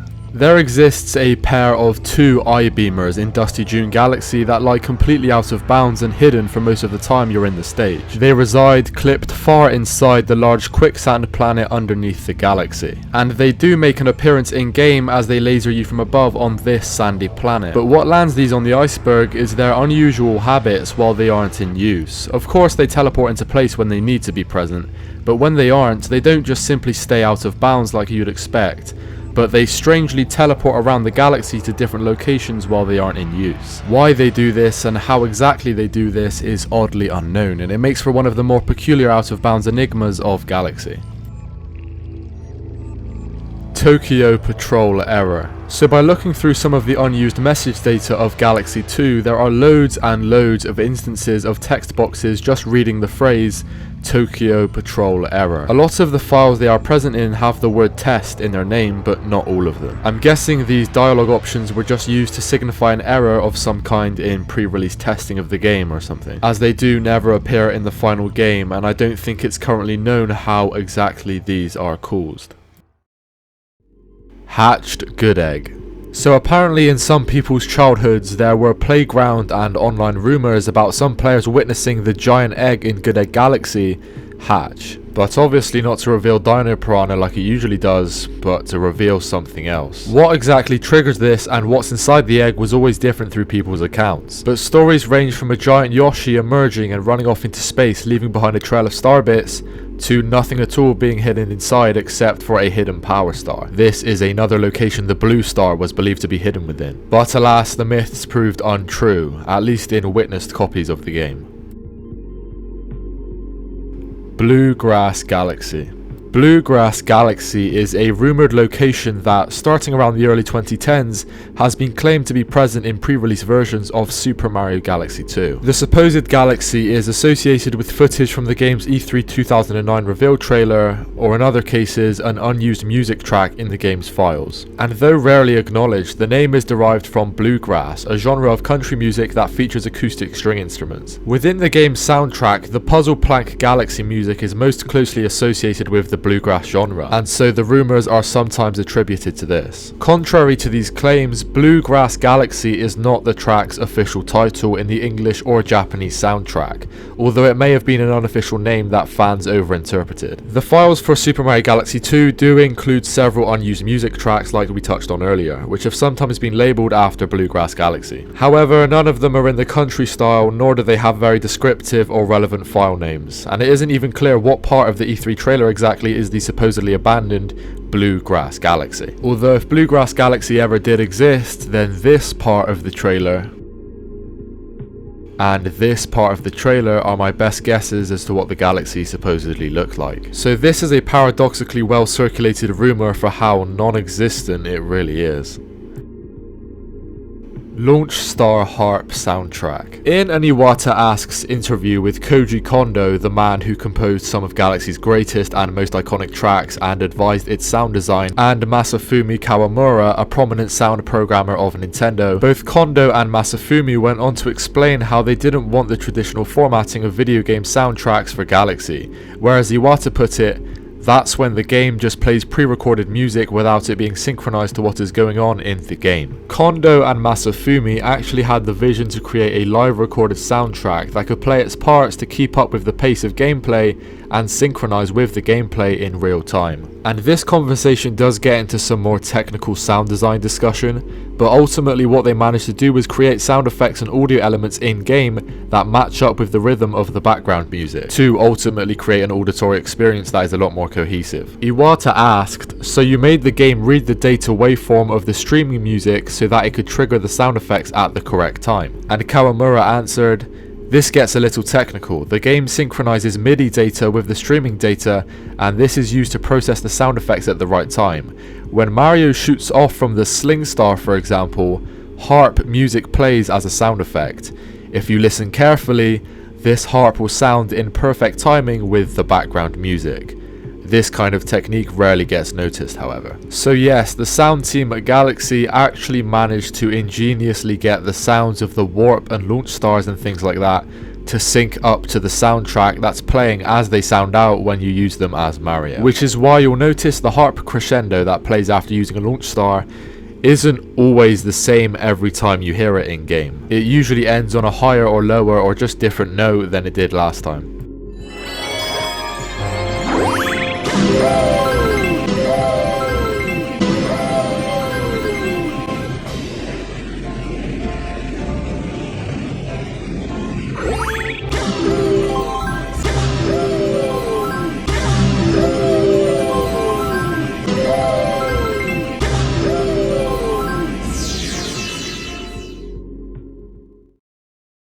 Sonic rumors. So in the lead up to Super Mario Galaxy 2's release, there was actually a pretty strong rumour going around that Sonic the Hedgehog was going to be a part of the game. The rumour originated from a tweet from UK gaming magazine N-Gamer in 2010. We've just had some shocking news from an inside source at Nintendo. Sonic will be a playable character in Mario Galaxy 2. What? And a lot of people actually did buy into this prediction in anticipation of the game's release, avidly speculating to how Sonic could possibly feature in Galaxy 2. Would he be a new playable character, an NPC, a boss fight? Would he help Mario at sections in the same way the Dash Pepper ended up doing in the final release? And apparently amidst the rumours, a trusted source at Nintendo explained that Sonic will be in a stage called Green Hill Galaxy in the final release. However, of course, at least in recorded copies of the games, Sonic never did end up appearing to any capacity in the final release of Galaxy 2. And the supposed trusted source Nintendo leak must have just been fabricated. Japanese character.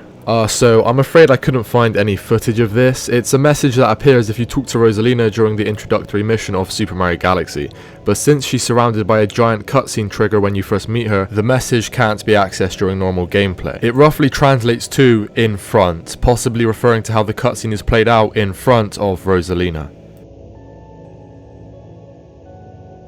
The Luigi timeline is canon.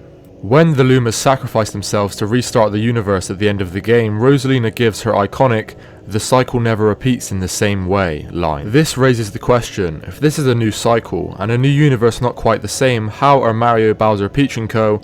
all still present with memories of the previous universe? Digit's theory, the universe was indeed reset, but Rosalina, either through her own magic or the power of the stars Mario collected, pulled the current inhabitants of the Mario universe into a sort of copy universe in stasis, planning to save them from being reset by placing them back into the newly reset universe when it finishes, well, resetting, to let them live on in spite of a new cycle. This can also serve as a beautiful payoff to Rosalina's backstory, with the girl who tragically lost and grieved for her mother being able to fight the universe's natural law and save the new friends she's made in one cycle despite its end. So how does this concern Luigi? Well, a reset universe would be reset. No events of Mario Galaxy, the clock has been pulled back to before the Star Festival. In order to rebalance this newly reset universe into a state that allows Mario and co to be reinserted into it, shoving the Bowser who's lived out the events of Galaxy's story and the Bowser who's yet to experience it together would cause issues. That new universe's Mario Galaxy must be resolved. But the cycle never repeats the same way, and by sheer universal trickery, it's Luigi pulled up with the castle this time, on a mission to unknowingly sync up that newly reset universe with the universe Rosalina has our original cast waiting within. Luigi brings the universe back to its present state by acting as Mario did. The universe collapses again, but this time the Lumas work to bring the two universes together, not reset them. This is probably not intentional, but this theory is inspired by how the animation of the black hole resetting the universe in the ending cinematic looks like two different beams of light fighting and coming together. The original Mario crew is kept alive in spite of the reset thanks to Luigi and Rosalina, and Super Luigi Galaxy is canon. This also adds to Luigi's classic trope of living in Mario's shadow unjustly, like Luigi actually saves the universe on the same level as Mario, but because of the universe reconverging, everyone only remembers Mario doing it, probably including the ultimate Luigi himself. He has the capacity to save the universe, but no one knows, just like how he has his own solo adventures in-universe, but Mario is always the hero of the story.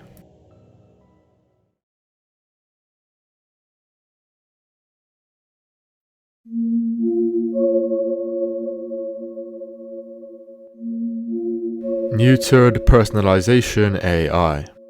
Every copy of Mario 64 is personalized is a well-known conspiracy in the Nintendo community. But Mario Galaxy also holds its fair share of secrets and rumors. These, however, are far less documented and talked about compared to its N64 predecessor. Much like Mario 64 before it, it could be assumed Mario Galaxy holds a personalization AI within it, although one held back from its full potential so as not to invoke dangerous entities like the Wario apparition again. This would explain players having claimed to encounter the Blue Star and the hatched Good Egg. Such an AI cannot be suppressed so easily, however, and reawoken or tampered copies of the game should be presumed to exist, explaining some reports of amplified versions of previous Iceberg entries, such as some players finding the Star Bunny's home in Goldleaf, or a worsened version of the Sling Pod screaming.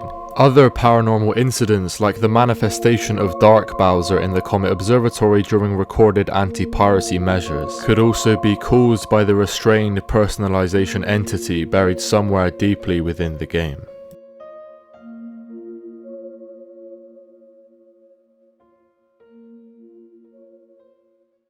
Beach Bowl Cave Emotional Aura Reset. Beach Bowl Galaxy is one of the most whimsical, happy-go-lucky galaxies in either of the two games. Beachside fun, racing underwater against penguins, palm trees, frantic thwomp-dodging hijinks.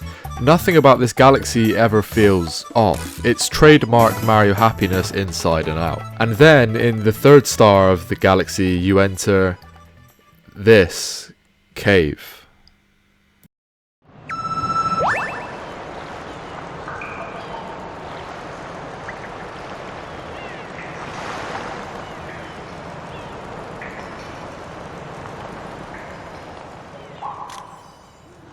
It's the only place in the entirety of the game where the soundtrack just disappears, and you're left with nothing but the ambience of this underwater cave and the footsteps of Mario. Save for a few bats and a Goomba hiding in a crate, there's kinda just nothing going on here. The cave exists as this strange, empty liminal space between the bubbly and upbeat beach area and the dangerous and high-paced cyclone planet. And that's why people call it an aura reset, because the pre-existing whimsical happy aura of Beach Bowl is totally reset to an ambient melancholy silence when inside the cave, before returning to the usual pace of Galaxy shortly afterwards. Think of it like a miniature successor to Wet Dry World's infamous emotional aura. The same uncanny feeling, just condensed into one strange, cold, silent underwater cavern in Beach Bowl Galaxy.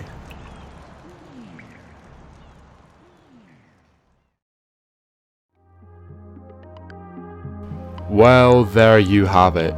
The ultimate Super Mario Galaxy Iceberg explained. If you enjoyed this video, or if it really resonated with you, which I hope it did considering you've made it this far, then please like, comment, or subscribe.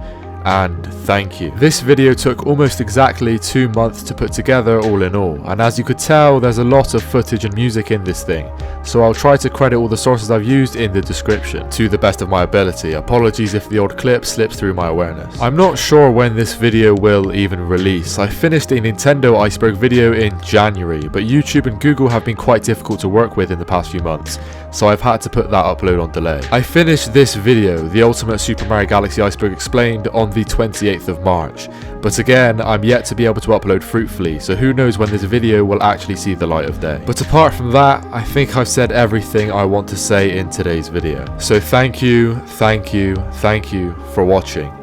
I have been Mr. D. See you in the next one.